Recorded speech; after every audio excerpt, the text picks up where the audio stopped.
Thank you, Chuck. Well, it was seared into our memories, but this was just a few months ago. In many ways, our world has changed a lot. No doubt about it. And it's been an abrupt change for law enforcement, many feeling linked to incidents they were never a part of. We are digging deeper into why two experienced local officers, each with more than 12 years on the job, both spoke of added anxiety this year on the streets of Peoria. See your hands. It starts in late May. George Floyd is another black man dying in police custody. This scene in Minneapolis sparking protests, riots, and a nationwide movement.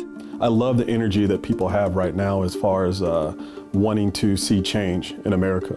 Sergeant Sherelle Stinson embraces that desire. We're not going to be perfect. So I think when people say that we need police reform, police need more training, we'd actually love more training. All of my officers put in for training all the time, and because of money, a lot of the training sometimes gets denied. Defunding police. He says that's how you lose good investigators. Crime Stoppers. As Peoria's Crime Stoppers coordinator, This is Sergeant Stinson. Sergeant Stinson tackles the unsolved crimes, something he always wanted to do. What he didn't expect was being shunned by his former friends. It's a strange transition because it's like, I did this job because I saw the drug deals. I saw one of my friends get murdered growing up, and I was like, I want to make a difference. And then as soon as I do this job, I'm no longer welcome in certain areas.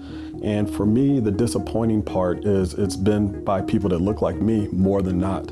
I would say 90% of the time, if I've ever been called out of my name, it's been by other minorities. My grandfather actually told me, treat everyone like you want someone to treat your grandmother until they no longer deserve it. And that's something that I still live by to this day. Yesterday, by Bradley, we ended up getting a guy that had a gun. It was just sticking in the back of it was showing. And we rolled up on him. He was a black man. We were able to prone him out. He listened to our instructions. We were able to cuff him and take the gun out, and he went to jail. But people don't hear those stories. They don't hear that, wow, law enforcement didn't shoot a black person. Another officer also grew up here in Peoria. Officer Morris Franklin went here to Woodruff High. He also spent a year here as a school resource officer at Peoria Central. Officer Franklin finds it's this age group, teenagers into young adults, that rarely respect the badge. Kids are different now, you know. I don't know if it's what's going on, what they're seeing on, you know, social media, you know, or whatever, but it's just total disrespect. Like, I mean, there's no respect. He advises his own children, one nearly ready to drive, to comply with police, then complain when you must. Officer Franklin says the distrust now runs deep.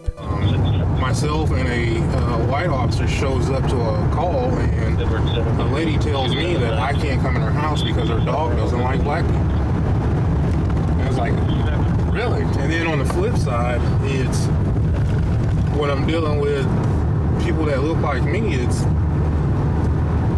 I'm a sellout because of what I do now. And it's instantly, you allowed this. Well, how do I allow it? And that hurts, and that happens when they turn and, you know, automatically say that, you know, one bad cop is all cops. You can't lump me into what somebody in California did. An old car club keeps him grounded, and Officer Franklin says his kids are proud of what he does. 93, it's Eugene in the middle of the street. Like helping protect a homeless man. Yeah, we're 93, he's out on the road now. 10-8 Adam. Or stopping by Harrison Homes.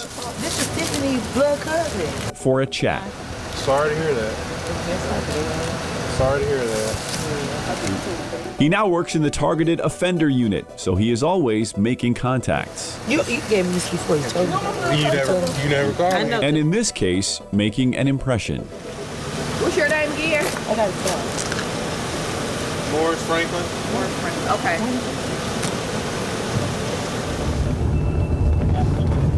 Does that make it a good day? That does make it a good day. that does. When you can get out of the car and people talk to you and they continue to talk to you and don't try to make excuses to not talk to you.